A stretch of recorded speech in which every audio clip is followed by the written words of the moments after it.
तफरी से अछूत एक गांव में दो गैर मुतवक्के रूहें आपस में टकराने वाली हैं। देहातों का मुहाफिज गुलाब खान जंगल में दाखिल हुआ। इसके हवास हल्की सी आवाज से हम आहंग हो गए। बंटी नामी एक शरारती खरगोश गुल्ब की हर हरकत का मुशाहिदा करता है। इसका दिमाग इम्कानात का हिसाब लगा रहा है। शिकारी और खरगोश गैर मुतवक्के तसादुम से महफूज रह गए। इस लम्हे से उनकी किस्मतें एक दूसरे से जड़ी हुई थीं। बंटी की शरारती हरकतें इस वक्त संगीन मोड़ इख्तियार कर लेती हैं जब वो एक संगीन खतरे को बताने की कोशिश करता है जो गांव पर मंडला रहा है।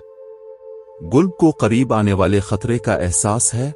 जिम्मेदारी का बोझ उसके कंधों पर है। गांव के लोग मुत्तहिद हो जाते हैं। उनके दिल एक के तौर पर धड़कते हैं जब वो अपने घरों की हिफाजत के लिए गुलाब के साथ शामिल हो जाते हैं। ज़हन मिलते हैं, ख्यालात आपस में जड़ जाते हैं। आने वाले खतरे का सामना करने के लिए एक मंसूबा तश्कील पाता है। गांव पर अंधेरा छा जाता है। उनकी सांसें रुकी हुई हैं।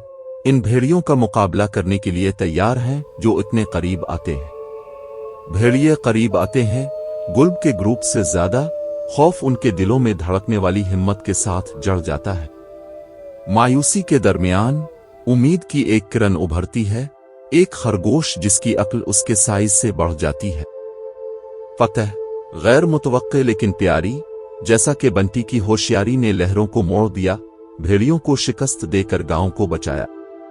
दो गैर मुतवक्के साथी, उनका रिश्ता मुश्किलात के दौर से जड़ा हुआ। ऐसा ताल्लुक जो ना सोचा था कि उन्हें मिल जाएगा। गांव में जश्न मनाया जाता है। उनके हीरोज उनकी यादों में जड़ जाते हैं। जैसा कि शिकारी और खरगोश की कहानी नस्ल दर नस्ल अपना रास्ता बनाती है। तब्दीली की हवाएं चलती हैं, अलग अलग उफक पर अपने रास्ते बखेरती हैं, लेकिन उनका गैर मामूली रिश्ता हमेशा के लिए उनके दिलों में नक्श हो जाता है।